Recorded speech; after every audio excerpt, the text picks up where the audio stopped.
Oke, di tangan saya ini sudah ada semacam nama teman-teman yang udah ngisi survei. Terima kasih banget buat tim Victory dan teman-teman yang udah ngisi. Ya, yang warna hijau itu adalah orang-orang yang sudah mengisi dan ingin bilang menjadi pengusaha. Ada yang bilang jadi pebisnis, entrepreneur, CEO. Ada yang bilang mau jadi punya brand sendiri. Ya, ada yang bilang mau jadi makeup artist, pebisnis kosmetik, businessman. Itu semuanya basically adalah hal yang sama. Begitu teman-teman. Oke. Nah, sekarang saya mau bilang nih, kalian catat baik-baik teman-teman. Untuk di umur kalian yang kalau saya lihat masih dari 19 sampai 20, itu kebanyakan teman-teman itu kan baru lulus sekolah nih. Ya. Saya mengerti, ini kita ada 100 orang, pasti beda-beda nih startnya nih. Startnya maksudnya mulainya. Ada orang yang orang tuanya lumayan punya, ya. Ada orang yang orang tuanya tuh biasa-biasa aja. Oke, maksudnya apa? Orang yang orang tuanya punya dan yang biasa-biasa aja taraf ekonominya, itu akan berpengaruh kepada pendidikan, latar belakang pendidikan orang tua kalian juga. Nah, latar pendidikan orang tua kalian itu ngajar kalian, itu beda-beda teman-teman. Oke? Nah, kalian harus paham, apapun kondisi orang tua kalian, ya, kalian itu menentukan nasib kalian sendiri. Oke? Nah, ibunda saya itu pernah pesan sama saya, kalau kamu pengen sukses dalam hidup, ya salah satunya, tadi saya sempat cerita sama Hana dan tim, adalah belajar dari orang yang lebih tua. Oke, kalian catat baik-baik. Belajarlah dengan orang yang lebih tua. Karena orang yang lebih tua, ya kalau tua setahun, 2 tahun sih nggak ngaruh sebenarnya. Minimal lebih tua 5, 10, 20 tahun. Saya itu paling seneng kalau bicara sama orang tua. Apalagi kalau dia itu pebisnis. Bisa nanya banyak macam-macam saya. Yang paling saya sering tanyakan adalah awal mulai bisnisnya dari mana? Kok bisa mulai usaha bisnis kaca, Bu? Kok bisa mulai bisnis dealer mobil, Pak? Itu saya tanya biasanya. Nah, jadi kalian sering-seringlah ngobrol sama orang tua. Nah, orang tua ini nggak mesti yang sukses, teman-teman. Nggak mesti, dalam artian gini, nggak mesti kalian ngobrol sama, saya pengen ngobrol sama Nadiem Makarim. Ya susah juga cari waktunya. Jangan, nggak akan ketemu. Kalian itu cukup keluar kalau lagi, ya sekarang lagi pandemi ya. Dulu itu ketika sebelum pandemi, saya kalau kemana aja lihat orang-orang lagi nganggur sendirian. Nah, memang karakter saya itu karakter orang yang suka ngajak ngobrol. Nah, ya mungkin kalau bagi teman-teman yang masih muda, kalian mulailah dari hal kecil, ngajak ngobrol sama orang, apalagi kalau lagi nunggu gitu loh. Ya. Nah, di situ kalian bisa belajar banyak hal. Jadi yang pertama kalian itu coba mulai bergaul sama orang yang lebih tua. Kalau kalian punya ibu, punya bapak, punya saudara, paman, teman-teman ibu kalian datang, kalian jangan megang HP aja di kamar gitu. Ya, lepaskan HP, mulai ikut ngobrol kalau diperbolehkan, ya. Di situ kalian mulai, anak muda itu terkenal kritis di zaman sekarang. Zaman dulu enggak. Di zaman dulu, teman-teman saya umurnya 35 yang ngomong-ngomong ya. Saya 35, jadi kayaknya kita terpaut cukup jauh nih teman-teman nih.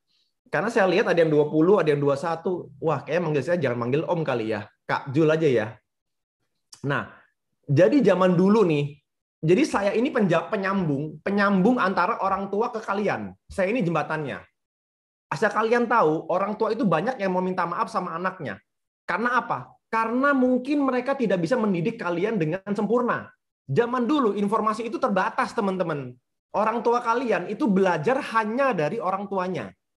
Oke, nggak ada internet. Cara mendidik anak bandel itu nggak ada Google zaman dulu. Mereka harus ke Gramedia cari bukunya.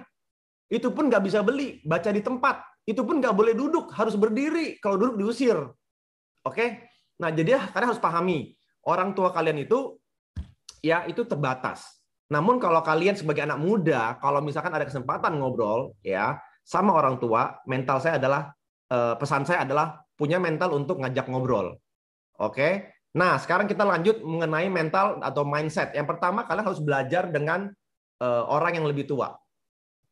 Oke, itu yang pertama. Yang kedua, usaha itu gini, sekarang itu gini. Dunia kalian itu dipersulit oleh sosial media. Oke? Kok dipersulit, Kak? Iya, semua hal di dunia ini ada kelebihan, ada kekurangan.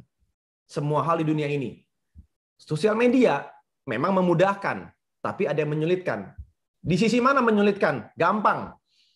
Saya punya bisnis. Oke, nanti saya cerita ya bisnis, latar belakang bisnis saya pelan-pelan. Saya mau mindset dulu. Kita main di mindset.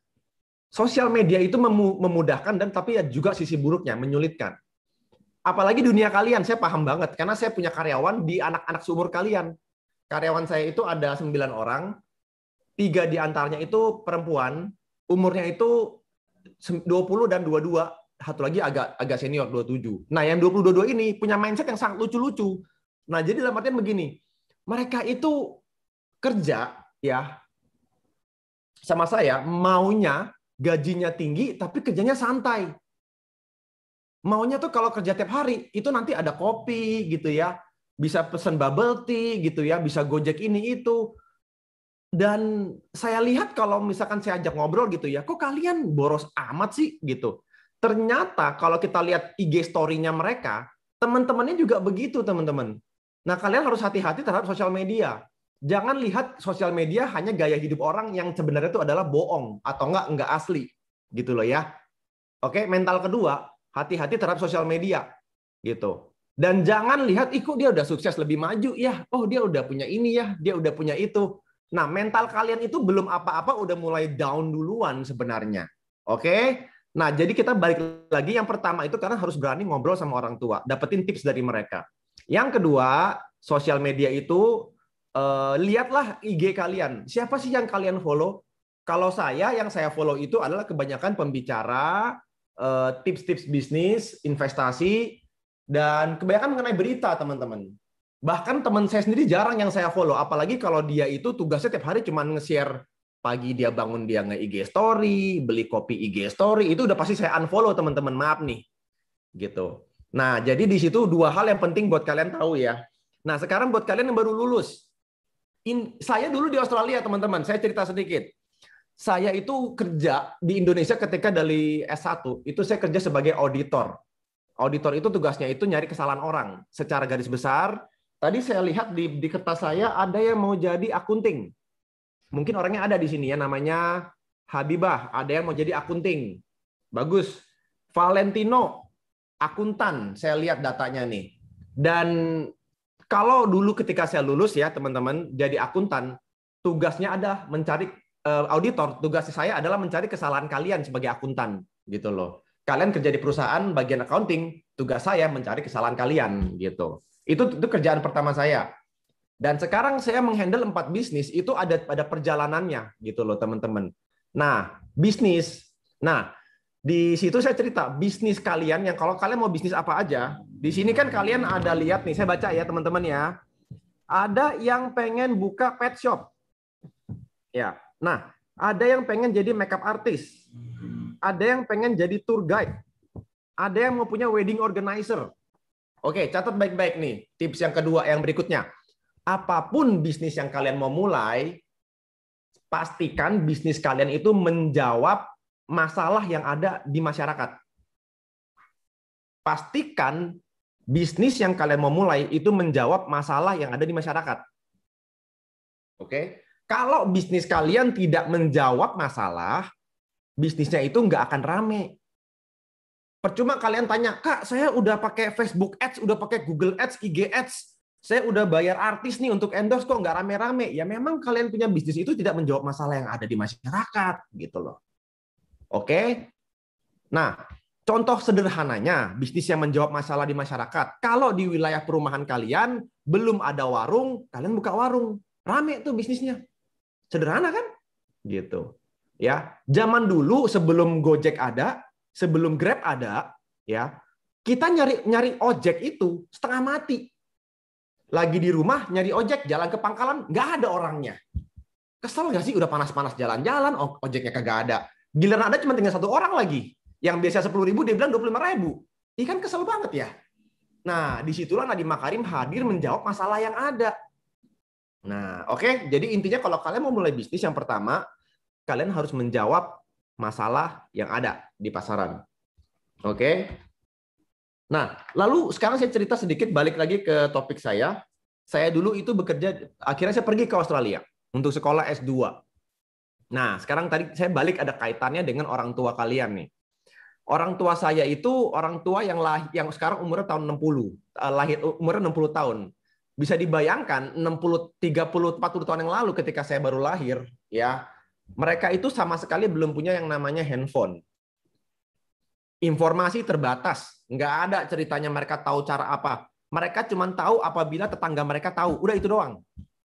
Ya, nah di zaman sekarang, saya ketika ke Australia, itu orang tua saya tuh bilang, kamu kan S1-nya akuntansi, kamu ambil S2 akuntansi lagi ya, gitu. Sederhana ya pola pemikiran orang tua ya, sederhana gitu. Saya bilang, waktu itu tahun 2008 teman-teman. Kalau nggak salah 2008 itu adalah saat Tokopedia baru mulai. Kalau nggak salah nanti kalian boleh cek sendiri deh. Mungkin saya salah tapi kira-kira begitu. Tokopedia baru mulai itu. Nah di situ saya merasa bahwa teknologi itu akan mulai booming. Dan saya bilang sama orang tua saya, izinkan saya untuk sekolah ngambil IT. Supaya saya paham bagaimana dunia IT itu bergerak dan bagaimana bisa masuk ke dalam ranah bisnis. Gitu. Oke? Nah, akhirnya saya diizinkan. Setelah saya berdebat dengan orang tua saya diizinkan. Kan orang tua yang bayar uang sekolah. Ya kan kita harus izin dulu dong gitu kan. Oke. Nah, teman-teman di sini yang udah lulus sekolah, kalian harus tahu sekali dunia kalian. Saya nggak tahu nih kalian dari kota mana nih. Karena orang yang tinggal di Jakarta dengan di Pulau Bali, Pulau Kalimantan, Sulawesi, itu kan demografinya berbeda. Saya nggak bisa bilang, oh kalian harus mancing. Lah, kalau kalian tinggal di gunung mancing apa yang mau dipancing gitu kan? Saya nggak bisa bilang, oh kalian harus jago manjat, sedangkan kalian tinggal di laut gitu, apa yang mau dipanjat di laut gitu. Nah sekarang saya mau ngajarin mindset kalian. Ketika saya ke luar negeri, saya melihat bahwa teknologi itu penting untuk dikuasai. Apakah semua orang itu harus berkaitan dengan teknologi? Enggak. Ada kok yang nggak berurusan sama teknologi masih sukses juga. Zaman sekarang bisnisnya ada gitu. Ya, banyak contohnya. Intinya teman-teman di sini kalian ada berapa nih? 119 orang. Kalian harus pahami dulu. Ya, lihat sekeliling kalian, ya, buka mata kalian. Apa sih yang kalian bisa pelajari di sekeliling? Apa sih yang orang butuhkan? Ketika saya ke luar negeri, saya sekolah. Oke, di situ mulai itu yang namanya ngeblog. Bikin blog ya teman-teman ya. Bikin blog udah mulai. Akhirnya saya bikin blog ketika saya jadi orang Indonesia di luar negeri, kan agak norak dikit ya. Dikit-dikit jalan-jalan foto-foto gitu ya. Zaman dulu handphone saya masih pakai Sony Ericsson tahun 2008. Sony Ericsson 850. Nah, di situ foto-foto tuh. Nah, bikin blog lah. Nah, saya mau cerita sedikit. Dari blog itu akhirnya menjadi usaha. Kenapa? Karena ternyata secara tidak sengaja, ini namanya bisnis jangan salah. Ada unsur tidak sengajanya, teman-teman. Secara tidak sengaja, banyak orang yang pengen ke Australia itu butuh tour guide. Dan ketika mereka nyari tour guide, mereka nyari di Google. Dan akhirnya secara nggak sengaja ketemu saya, mereka komen di blog saya, dan mereka minta email atau nomor telepon. Disitulah jasa saya membuka temanaustralia.com. Kalau kalian nanti cek temanaustralia.com, itu adalah jasa tour guide di Melbourne. Pada saat ini sedang hibernasi karena pandemi, udah setahun lebih. Jadi bisnis itu tetap ada, websitenya tetap ada, tetapi tidak aktif. Karena nggak boleh ada perjalanan jalan-jalan seperti itu, udah nggak boleh. Ya, teman-teman ya. Nah, jadi bisnis yang saya jalankan itu awalnya adalah dari hobi saya untuk menulis, ambil foto, dan video. Oke, nah di situ saya menjawab kebutuhan orang yang ingin ke Australia dan butuh tour guide. Ya, nah saya ada menjalankan beberapa bisnis lagi yang sebenarnya ada kaitannya dengan menjawab kebutuhan. Oke, namun saya ingin teman-teman tahu dulu. Kalau kalian tinggal dimanapun, kemarin itu saya mau sharing. Ada orang yang bilang, saya di Sumba, saya membuka usaha apa ya? Sumba itu sekarang teman-teman tahu ya, mungkin cowok-cowok lebih tahu nih. Ada MotoGP, sirkuit Mandalika, dan sekarang Pertamina sudah bikin timnya, dan itu menjadi kebanggaan Indonesia. Kalau mau bikin bisnis, otomatis ada hubungannya dengan travel di Sumba. Gitu. Nah, jadi saya nggak bisa bilang, Kak, bisnis apa yang cocok sekarang? Karena beda-beda teman-teman gitu loh. Jadi saya harap kalian jangan kecewa ketika hadir malam ini dengar saya ngomong, nggak dapat jawaban nih bisnis apa yang sukses gitu. Ya, kalian harus tahu dulu. Saya mau kasih mindset. Apa solusi yang bisa dijawab oleh kalian? Masalahnya apa sih? Orang kesulitannya apa sih gitu. Ya. Nanti di sesi-sesi berikutnya nanti kita mulai membedah, menganalisa bisnis masing-masing. Kak, saya udah mulai kayak begini nih, Kak. Arahnya saya mending pakai bagaimana caranya. Nanti kita di sesi berikutnya. Di sesi hari ini kita mau buka yang namanya mindset dulu nih. Ada teman-teman yang mau tanya nggak?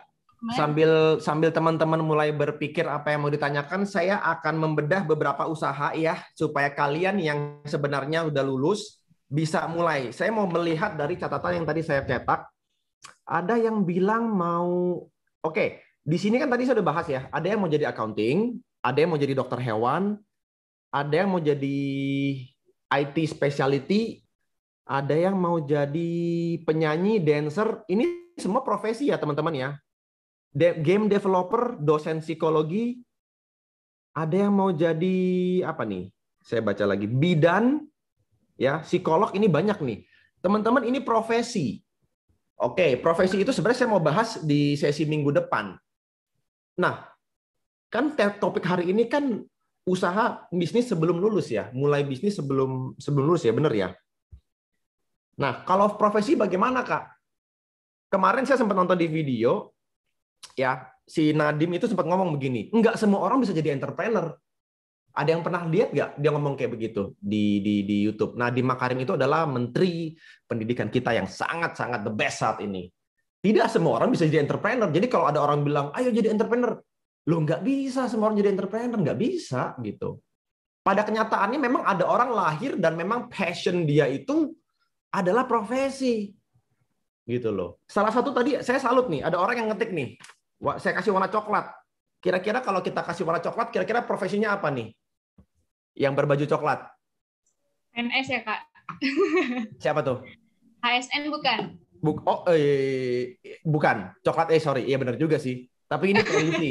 Polisi. Oh, polisi. Oke. Ya, ada yang bilang mau jadi polisi. Saya jujur, ini satu-satunya nih orang yang tulis polisi. Saya pernah ditawari posisi untuk menjadi polisi di Australia ketika saya menuntaskan satu kasus pencurian handphone. Dan saya menggunakan teknologi pada waktu itu untuk menangkap si maling. Polisinya cuma perlu ambil CCTV dan data alamat, saya kasih dia datengin ketemu malingnya. Gitu. Nah, bagaimana teman-teman yang mau jadi profesi? Apa hubungannya sama topik malam hari ini? Kalau kalian, apapun profesi kalian nih, kalian udah pasti harus mulai cari informasi di internet. Zaman dulu nggak ada tuh Google, ya, cara daftar jadi polisi. Atau misalkan di sini ada yang bilang saya mau jadi dosen, caranya bagaimana? Zaman dulu nggak ada. Nanya orang, ya. Nah, di sini sekarang kalau kalian mau jadi profesi, mau jadi bidan kayak, mau jadi polisi kayak, mau jadi penulis, dosen, ya, dokter hewan, kalian itu udah harus mulai dari sekarang itu cari komunitas, teman-teman. Ya, yang mau jadi polisi itu cari komunitas. Dokter hewan udah pasti ada komunitasnya, biasanya ada di Facebook gitu ya. Cari dokter hewan ini lumayan spesifik ya. Karena dokter hewan yang saya tahu itu ada yang dokter hewannya hewan-hewan kecil. Ada yang hewan-hewannya gede, macam zebra, kuda nil. Ada dokter hewan kayak begitu, dokter hewan juga. Tapi ada dokter hewan di Indonesia yang kebanyakan adalah dokter hewan yang sifatnya rumahan, misalnya anjing, kucing, hamster gitu kan. Itu dokter hewan juga, teman-teman. Nah, kalian yang tinggalnya di mana itu di NTT, dokter hewan yang kepake adalah dokter hewan untuk komodo ya, gitu. Jadi kalian harus mulai tahu, oh, Kak, saya di sini, saya mau jadi dokter hewan gitu, atau mau jadi polisi. Tapi kalian tinggalnya misalnya di jauh, mungkin yang lagi dibutuhkan bukan polisi, mungkin TNI gitu loh. Ya, dan polisi juga banyak caranya. Ada yang polisi di lapangan, ada yang di back end, di belakang. Ya, contohnya Densus 88 itu ada yang di lapangan, tapi ada juga analisnya yang di belakang yang setahu saya. Gitu. Saya ini badannya termasuk kurus. Jadi ketika saya dulu ditawarin jadi polisi, saya itu bukan yang di lapangan, teman-teman. Ya, dikejar maling yang ada saya, tapi saya itu ditawari posisi untuk sebagai analis gitu loh, untuk memecahkan kasus-kasus menggunakan teknologi gitu. Ya, zaman sekarang kalau kalian tahu, kasus itu banyak dipecahkan oleh tim cyber polisi kita gitu, karena menggunakan sosmed, ketahuan kelacak orangnya di mana. Ya, teman-teman ya. Jadi kalau kalian yang mau kerja jadi profesi, udah mulai cari komunitasnya. Oke.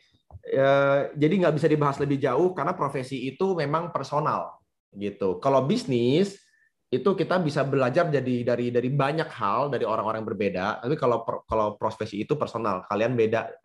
Kalau saya bahas satu hal, yang lain nanti nggak kebahas. Oke, Kak, kita udah ada nanya pertanyaan nih. yang masuk nih, Kak. Boleh. Di chat nih. Boleh. Yuk, yang pertama Desiana dari Kalimantan Barat. Wow, Kalimantan Barat itu Samarinda bukan? Oh, bukan, Pontianak ya. Desiana, menghadapi persaingan di luar sana. Desiana boleh Dibuka mikrofonnya sebentar, kita bahas sedikit aja ya, Desiana ya. Semoga suaranya terdengar jelas ya. Teman-teman yang lain bisa nyimak. Kak Desiana ini mau membahas persaingan dalam hal apa nih? Profesi atau bisnis? Profesi. Profesi apa kalau boleh tahu? Kebidanan. Kebidanan. Wih, jadi bidan aja persaingan ya Kak ya? Ada. Wow, oke. Saya kasih sudut pandang saya boleh ya, teman-teman.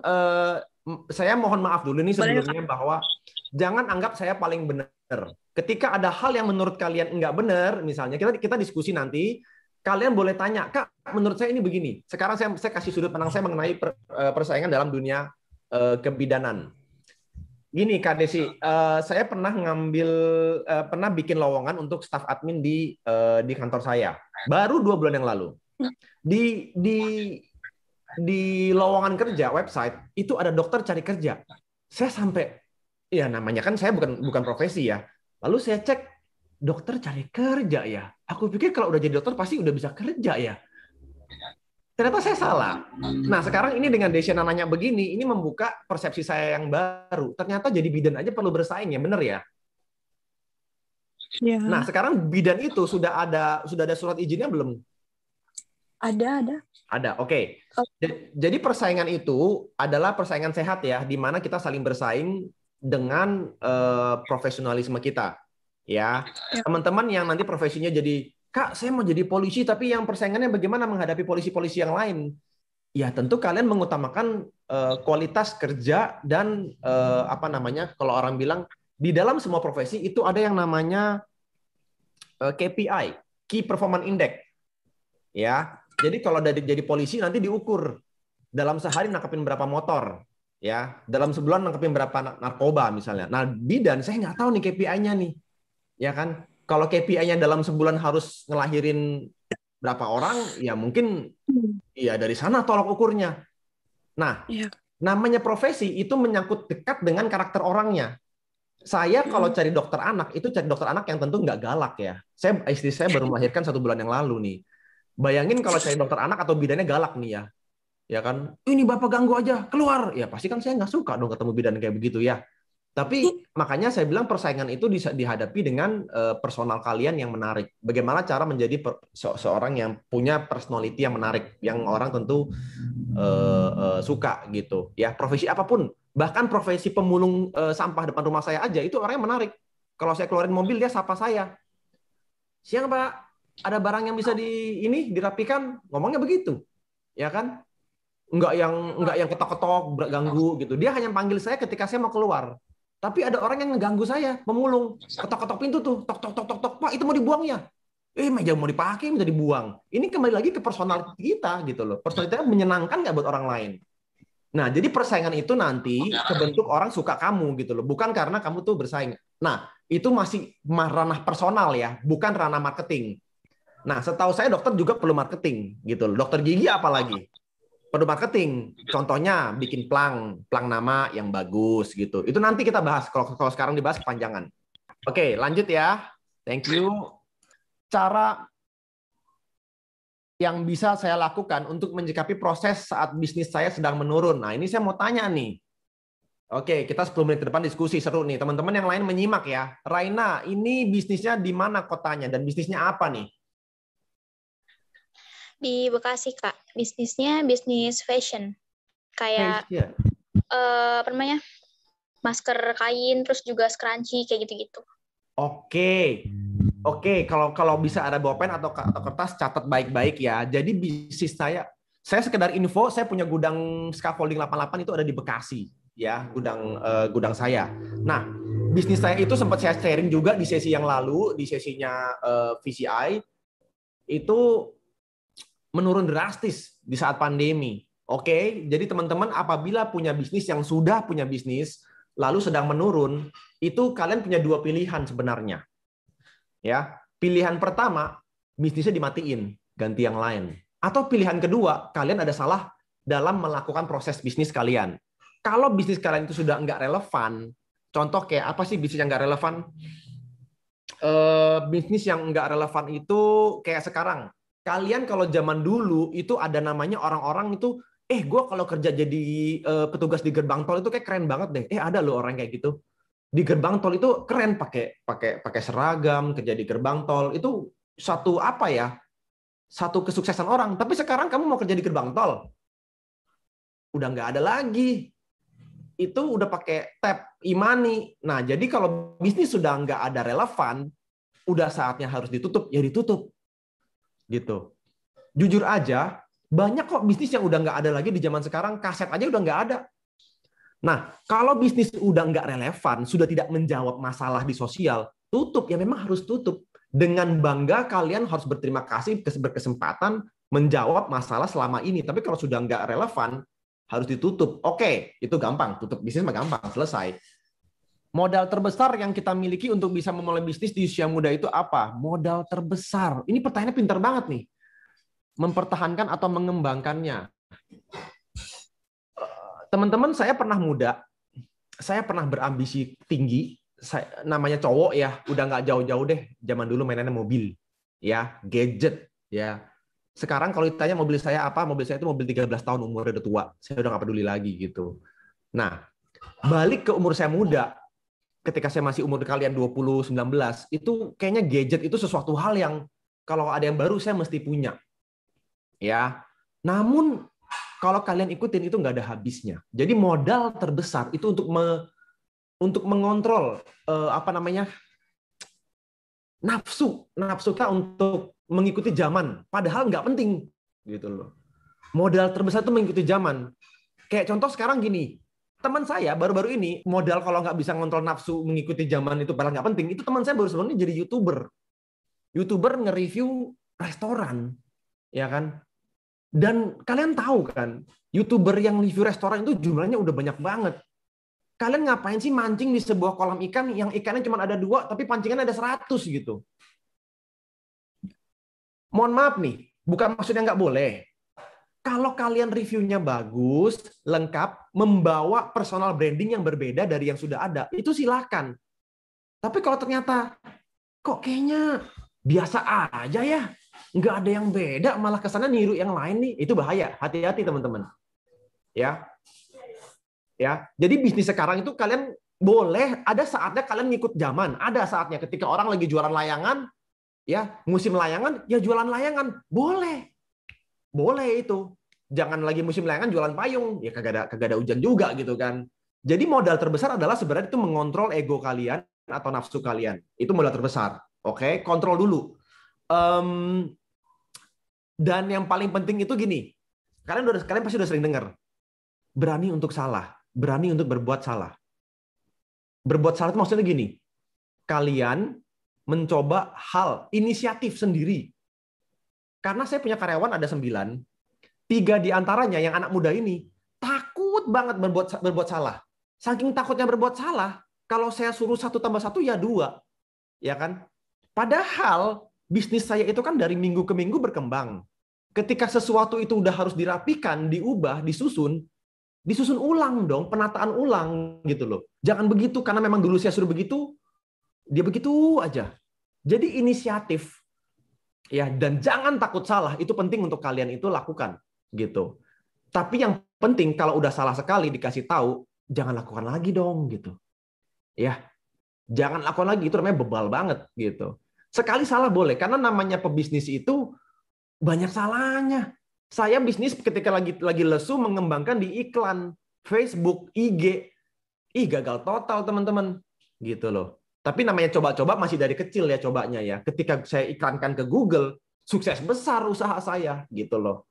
Nah itu yang saya bilang jangan takut salah, gitu. Nah namun dalam mempertimbangkan jumlah kesalahan itu kan harus punya modal dan punya orang untuk bertukar pikiran. Biasanya orang yang lebih senior. Makanya balik lagi ke pesan saya di nomor 1, kalian harus bergaul dengan orang yang lebih tua. Oke, itu pesan saya. Modal yang besar itu adalah yang pertama, kendalikan kalian punya nafsu untuk mengikuti zaman yang padahal nggak penting banget. Banyak banget sekarang nih, banyak banget ya. Dan yang kedua, kalian tadi harus berani untuk berbuat salah, mencoba hal baru gitu. Kalau hal itu udah nggak pas, ya udah ganti yang lain gitu loh. Zaman cepet banget kok sekarang. Zaman cepet banget sekarang. Ya, oke, lanjut ke pertanyaan berikutnya. Adrial, harus belajar sama orang itu, tapi tidak selamanya yang lebih tua itu lebih dewasa. Saya setuju. Berarti cari orang tua yang lain ya, jangan yang itu. Ya. Tidak selamanya orang lebih tua itu lebih dewasa. Setuju. Cari orang tua yang lain. Tapi banyak orang tua, orang muda yang tidak kalah sukses seperti Arif Muhammad. Oh iya, banyak zaman sekarang, banyak banget ya, banyak banget. Bagaimana cara kita belajar apabila orang yang kita tanya itu justru lebih muda dari kita? Cara yang belajar dari yang lebih mudah, ya sama aja sih.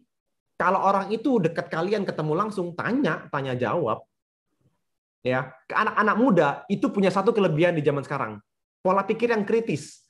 Pola pikir yang kritis itu adalah gini, kalian baca WA, ya, dibilang, oh ada ini, pakai.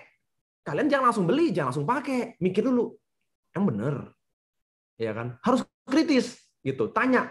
Kalau saya tadi kan saya udah bilang, kalau saya ketemu orang yang punya bisnis, biasa saya tanya apa pertanyaan saya. Yang pertama, dulu mulai bisnisnya awalnya gimana? Gitu. Itu saya tanya dulu biasanya. Gitu. Pertanyaan kedua, terus dulu waktu mulai susahnya kayak apa sih? Wah, cerita dia curhatnya panjang. Dengerin. Dari situ kalian belajar. Oke? Jadi betul, Adriel, nggak semua orang lebih tua itu lebih dewasa, betul. Nggak semuanya. Cari yang lebih pengalaman. Apakah profesi dan bisnis berbeda? Oh, beda dong. Profesi dan bisnis. Jadi profesi itu cenderung punya yang namanya stabilitas dalam keuangan. Emang kalau bisnis nggak stabil? Ya enggak. Gitu. Profesi itu stabil. Saya waktu kerja jadi auditor, itu gaji saya stabil. 6 juta ya 6 juta setiap bulan. Enak. Pokoknya saya tahu saya bisa beli handphone setiap berapa bulan sekali.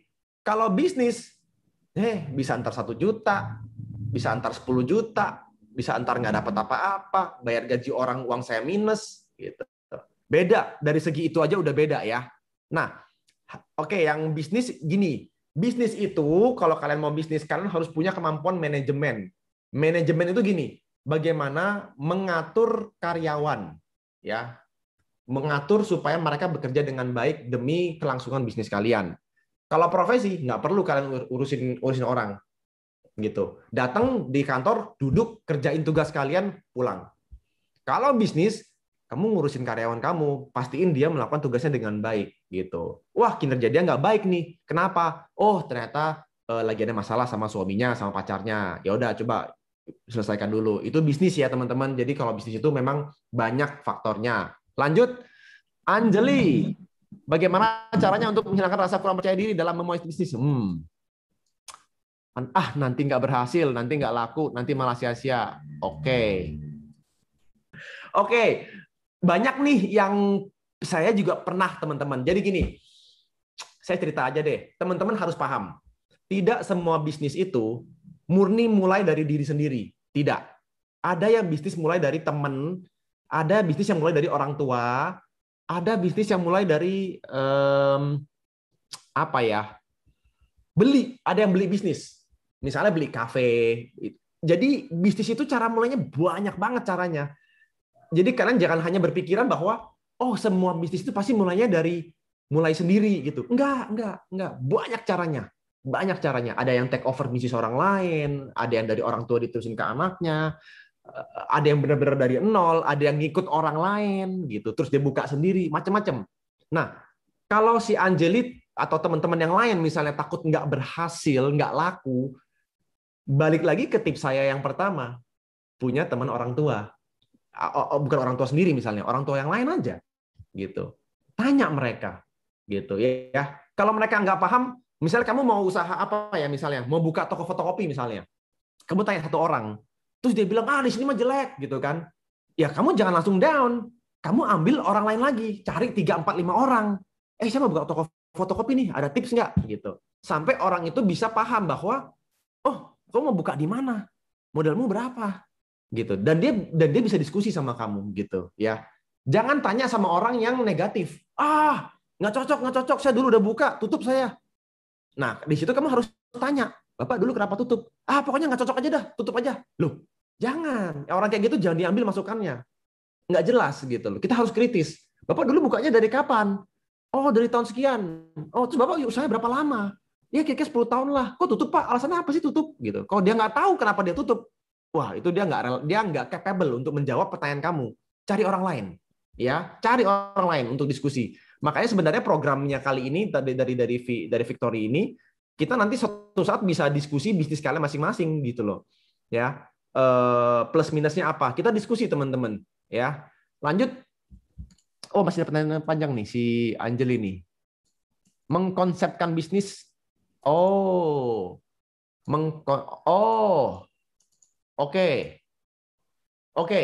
Anjeli itu kalau kamu suka mengkonsepkan bisnis itu namanya kamu lebih ke masuk ke ranah profesi nanti jatuhnya.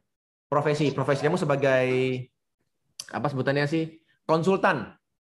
Ya. Jadi Anjeli itu kamu coba cari perusahaan yang di mana kamu perusahaan apa ya? Kalau di luar negeri itu namanya IT, kalau saya dulu sebagai sistem analis. Ya, kamu boleh catat sistem analis. Sistem analis itu adalah saya menganalisa sistem sebuah bisnis dan bagaimana bisnis itu bisa pengembangannya bisa kemana gitu. Ya, kamu suka mengkonsepkan itu namanya jatuhnya ke profesi konsultan, ya ke profesi gitu. Nanti orang lain yang jalanin. Berarti kamu bukan sebagai bisnismen, kamu sebagai profesi konsultan bisnis. Boleh. Itu jatuhnya ke profesi sebenarnya, Anjeli ya.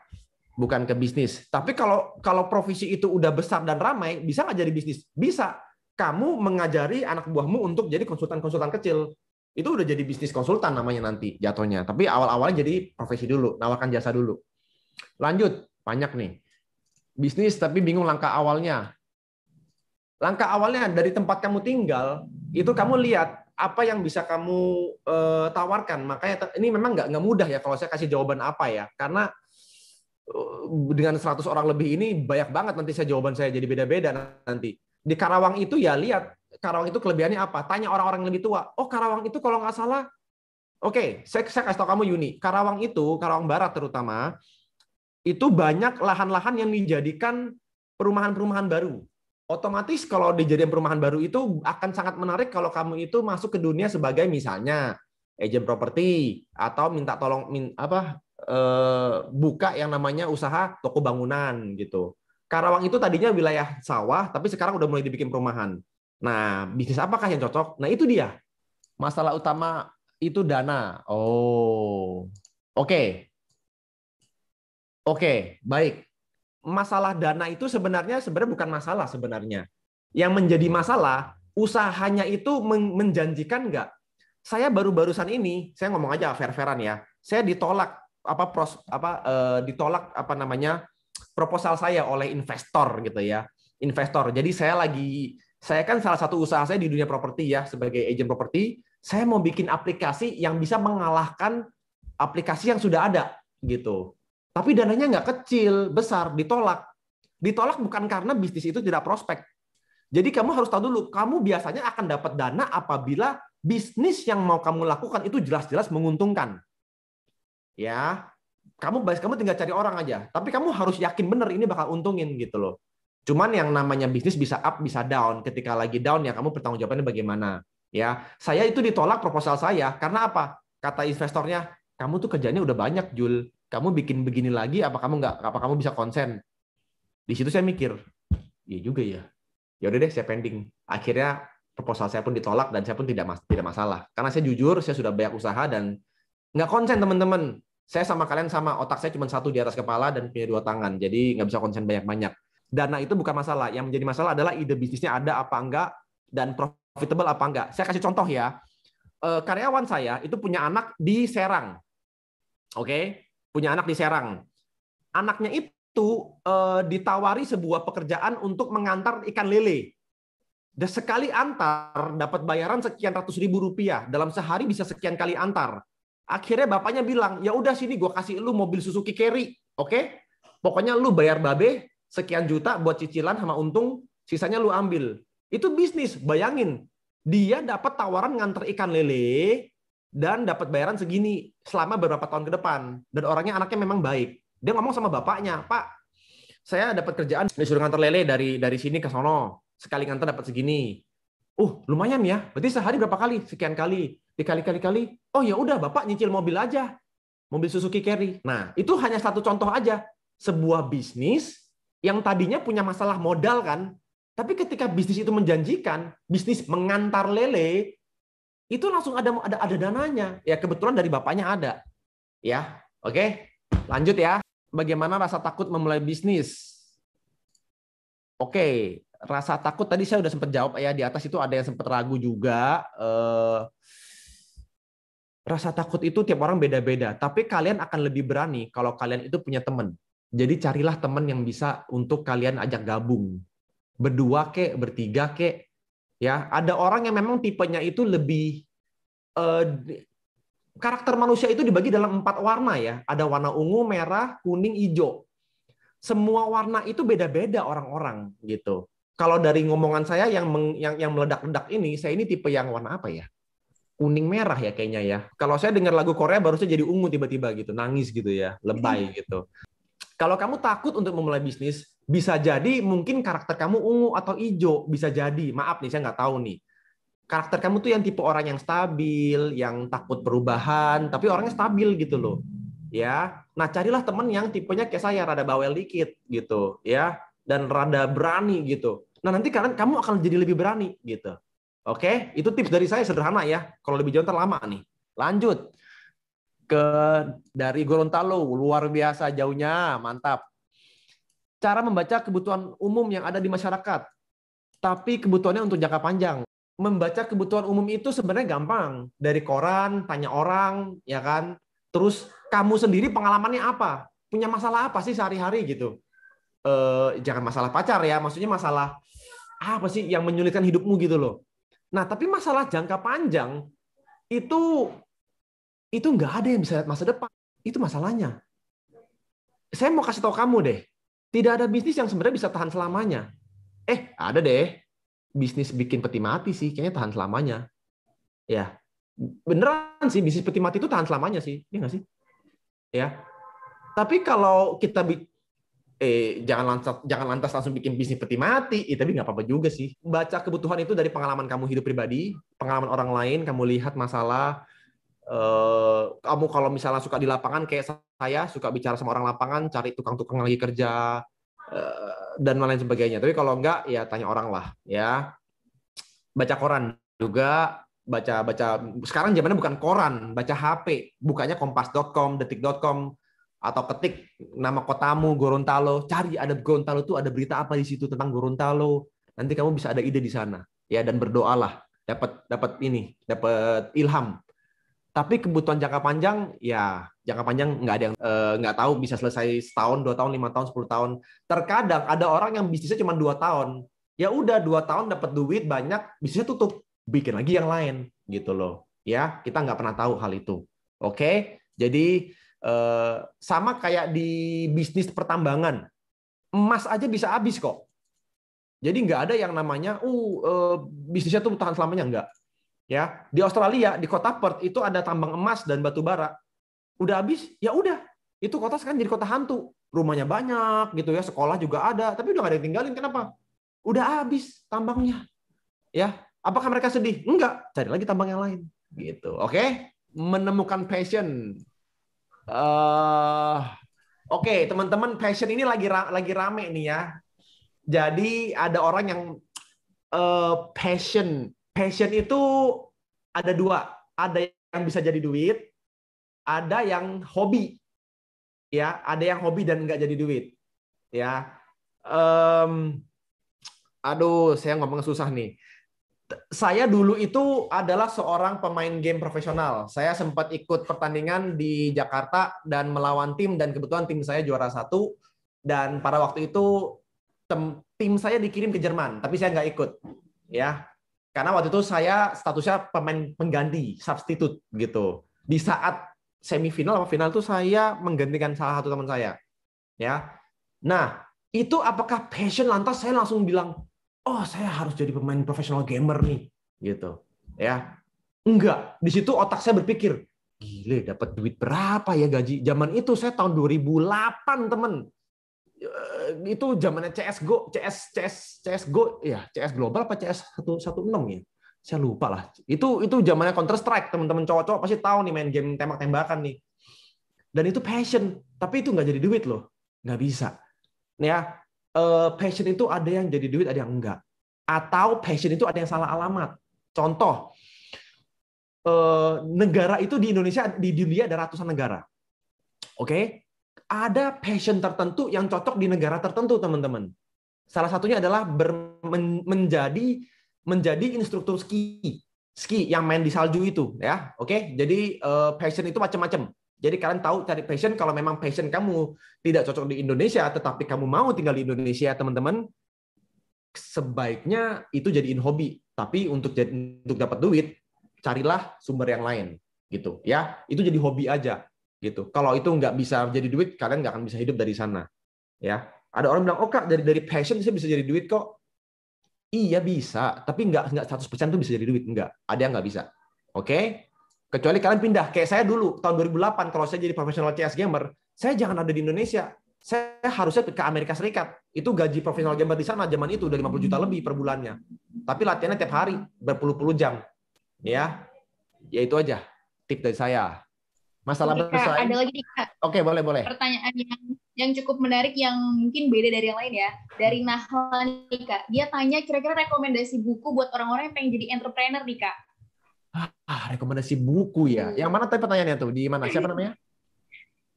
Di bawah Kak, agak ke bawah. Nahla. Nahla. Ya. Wow. Aduh. Buku tuh banyak banget ya. Saya banyak buku tuh, ada banyak banget. Buku yang wajib, buku ya. Saya beda ya. Saya banyak baca buku, tetapi saya nggak baca per halaman. Saya baca dari konteksnya, saya ambil apa, saya comot gitu. Cepat saya bacanya. Dan saya lebih sering Google. YouTube itu pun saya nggak nonton 1 jam, saya nonton semua. Saya nonton tuh per section aja, saya lihat mana yang topiknya masuk gitu loh.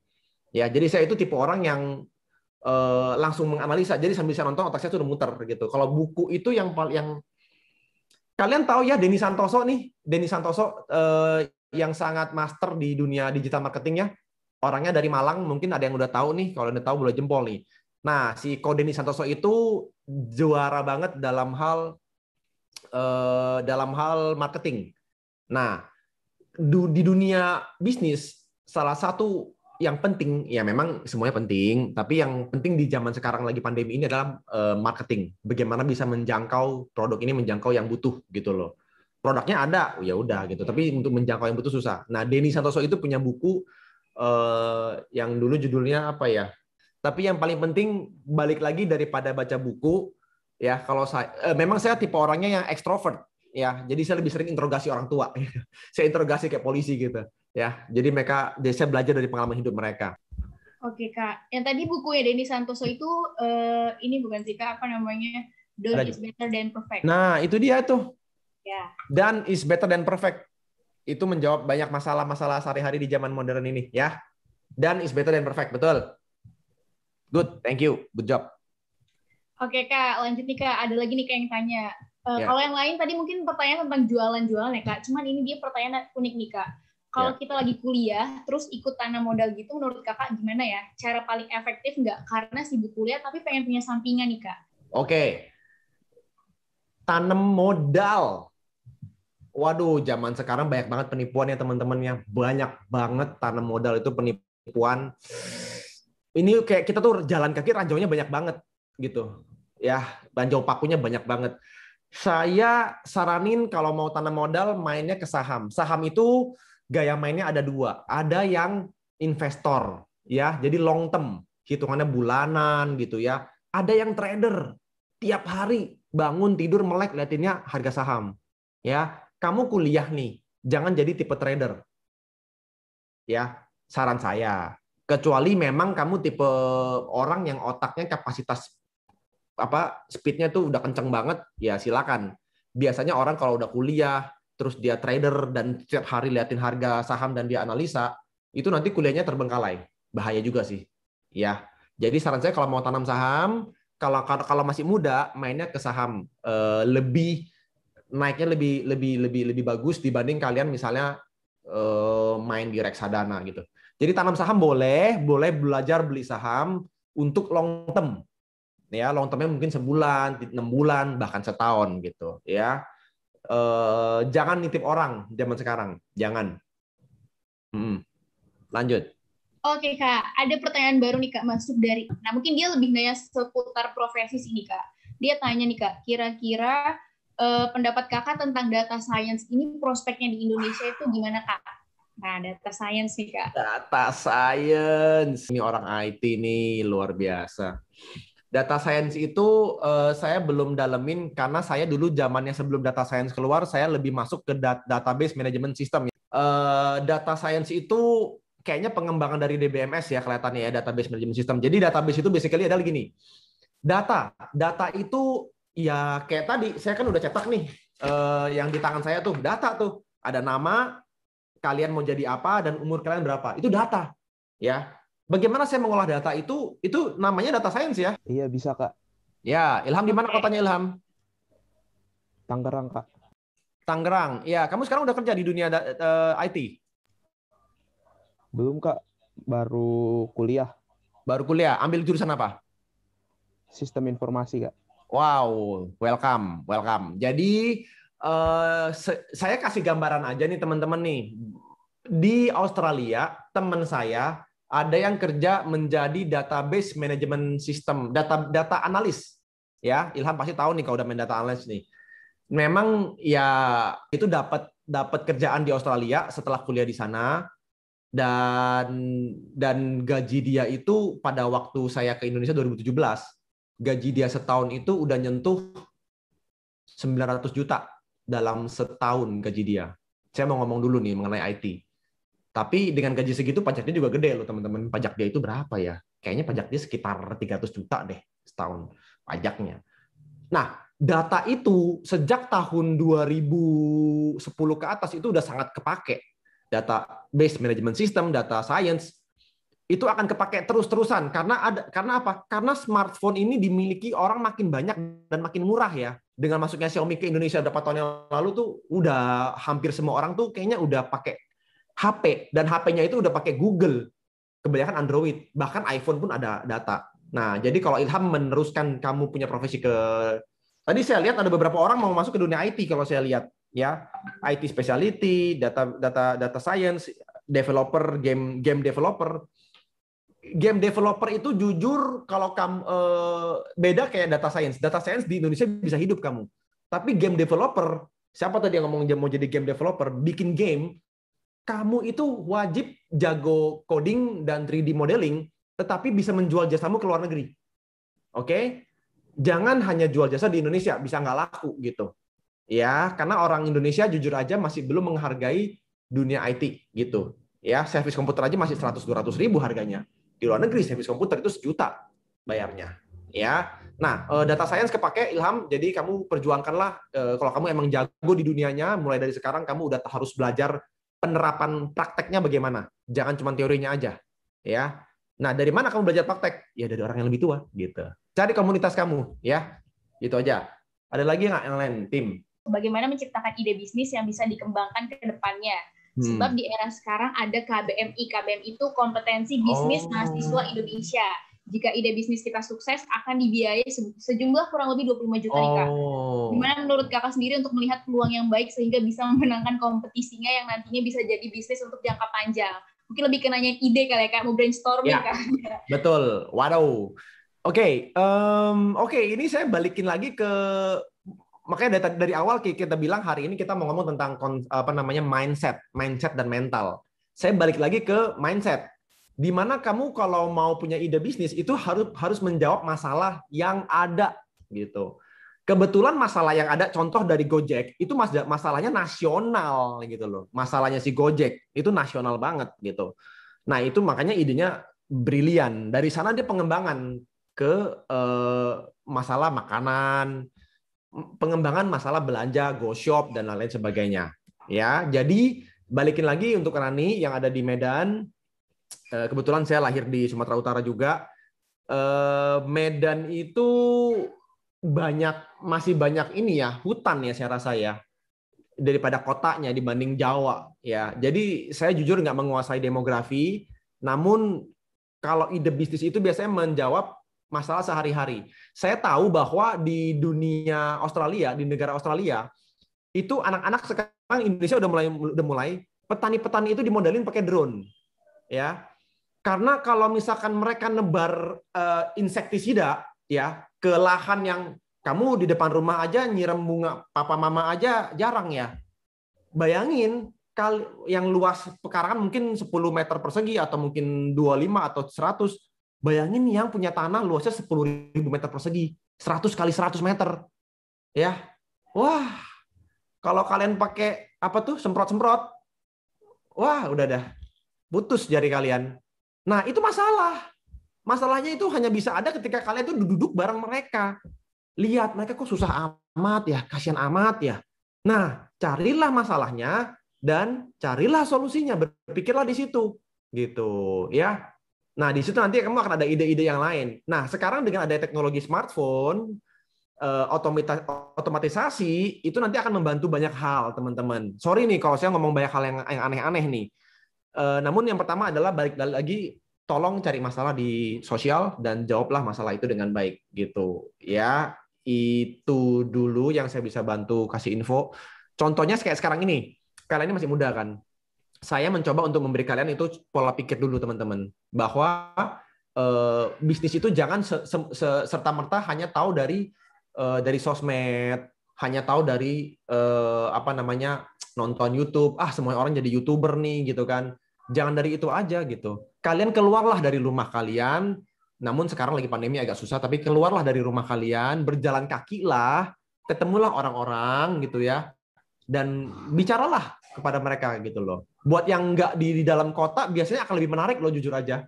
Yang di desa-desa ini yang jujur banyak masalah yang bisa dijawab dengan teknologi dibanding yang udah di kota gitu loh. Ya, keluarlah dan jangan ragu untuk misalnya kalian ngobrol sama perangkat-perangkat desa, mulai dari kades, tapi kalau kadesnya sibuk ngobrol sama sekretaris kepala desa, ngobrol gitu loh. Pak, saya pengen tahu ini di desa kita ini sebenarnya ada kendala apa sih gitu. Kamu masih muda tahu apa? Ya kan saya pengen belajar, Kak. Kali aja saya bisa mengembangkannya. Belajar sama orang gitu loh. Ketemu perangkat desa, Pak RT, Bu RT gitu loh. Saya mau kasih kalian info ya. Saya itu mau ditunjuk jadi Pak RT. Kenapa? Karena Bu RT saya itu nggak paham teknologi.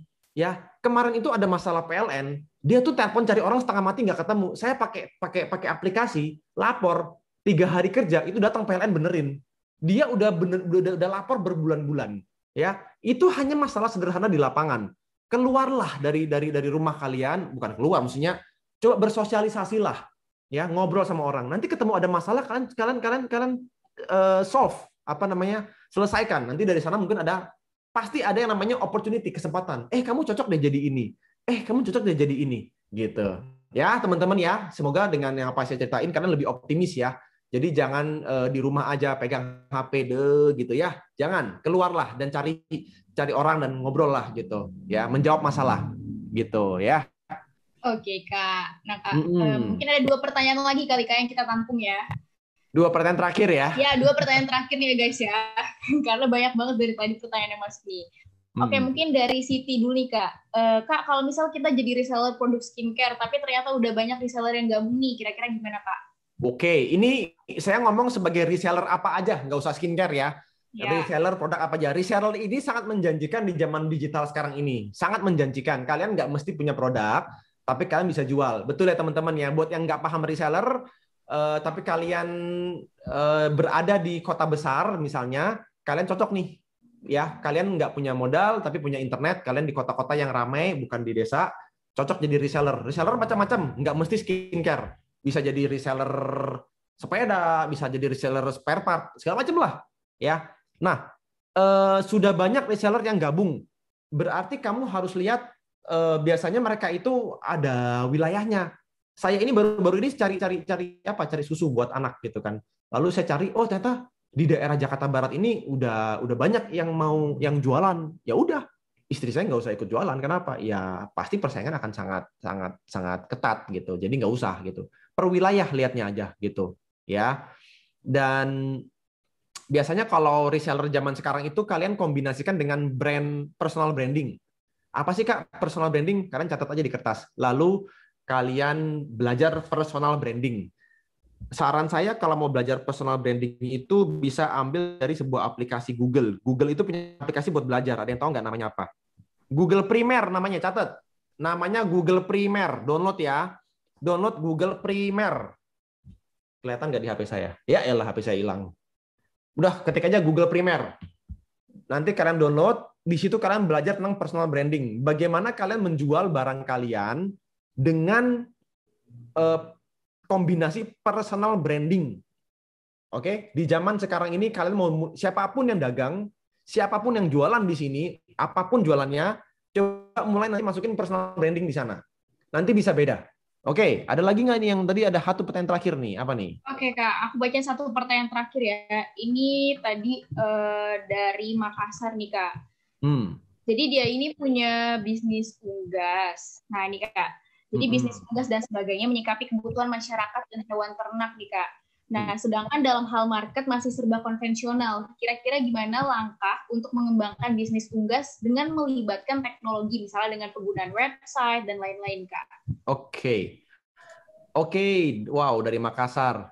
Jadi di zaman sekarang, kalau punya bisnis itu udah wajib yang namanya ada website atau punya akun sosmed, mau IG, mau Facebook, ya.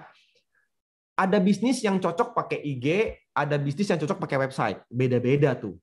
Nah, kalau menurut saya bisnis unggas ini utamakan punya dulu website gitu. Ya, website itu nggak susah sih sebenarnya dan juga murah kok biayanya. Punya dulu website gitu.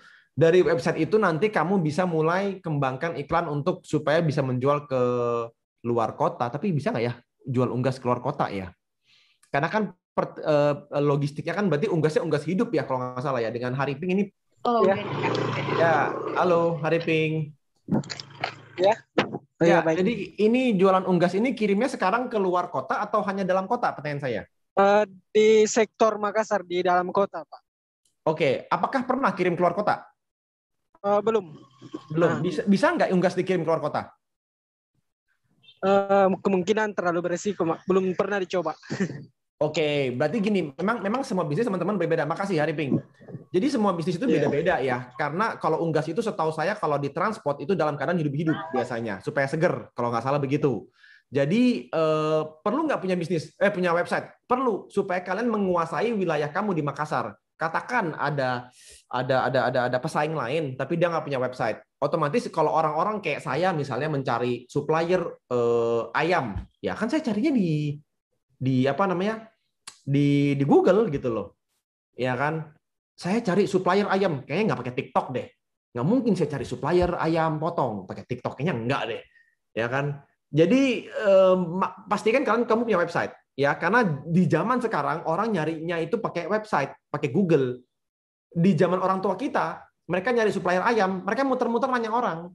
Zaman sekarang orang tua suruh anaknya Google gitu loh. Kamu nggak ada di website, ya sayang. Harus punya website. Itu saran saya, ya. Itu aja paling ya. Singkat, ada yang nanya mengenai kripto. Hariping juga nih. Nanya kripto. Kalau kamu tipe orang yang, katakan kamu punya uang 10 juta di bank, ya. Katakan nih, silakan pakai 1% aja buat taruh buat beli kripto. Kalau saran saya, ya jangan gede-gede. Syukur-syukur kalau kripto itu naik, ya udah. Kalau hilang, ya udah, anggap aja amal. Saran saya. Karena apa? Kripto itu high risk, high gain. Kenapa high risk? Ya kalau besok dia tutup kita nggak tahu, karena uangnya nggak ada bentuknya. Oke? Jadi kalau mau beli kripto, uang kripto kan ada ratusan sekarang jumlahnya, ya. Silakan, tapi pakai 1% dari tabungan kalian. Kalaupun itu hilang, jangan nangis, amal. Titik. Itu buat kripto. Thank you. Udah. Oke, sebenarnya udah selesai ya. Palingan kalau kita mau tanya-tanya nanti di sesi selanjutnya. Sekarang saya kasih tips aja kali ya buat penutup kali ya, 5 menit ya. Oh boleh Kak, silakan. Nggak nyampe 5 menit deh, nggak nyampe deh. Jadi saya rekap aja kalian yang masih umur 17-an, 18, 20, yang tadi saya bilang cari teman yang lebih senior, yang terutama orang tua atau temannya orang tua gitu ya, yang sudah pengalaman. Itu satu. Yang kedua, jangan takut untuk berbuat salah. Oke?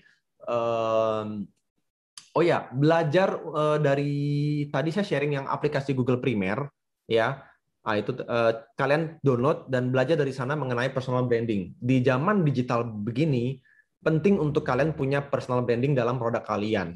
Penting banget itu. Ya, yang mau buka usaha.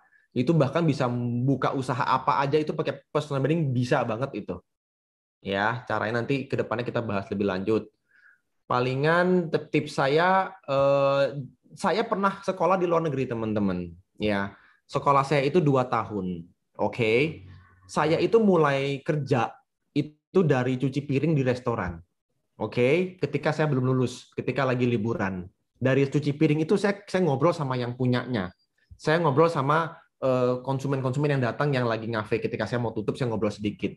Nah, teman-teman yang lagi kuliah, yang lagi sekolah, ya, kalau bisa ada waktulah untuk kerja sambilan. Apapun kerjaannya. Tapi yang positif ya, kerjaannya jangan yang aneh-aneh ya.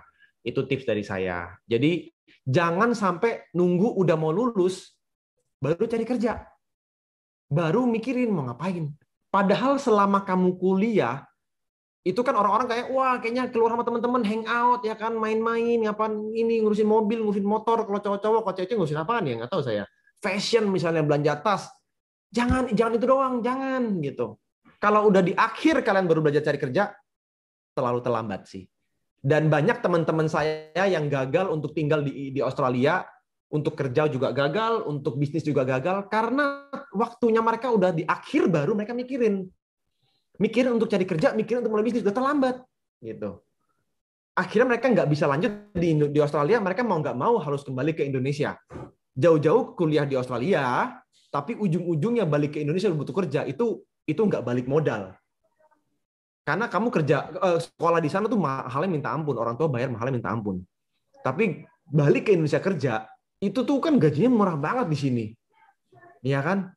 Beda. Di sana gaji orang kerja standar itu udah 25 juta, 30 juta sekali masuk. Standar. Mungkin sekarang udah 35 juta kali sekali masuk sebulan.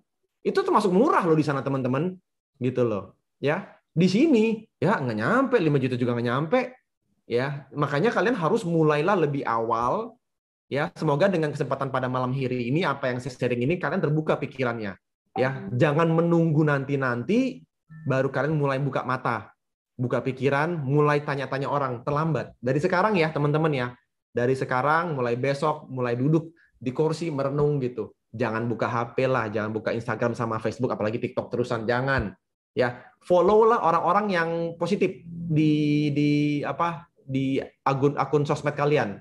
Ya, follow orang yang positif, berita yang positif gitu. Tips-tips bisnis follow aja, banyak banget, ratusan gitu.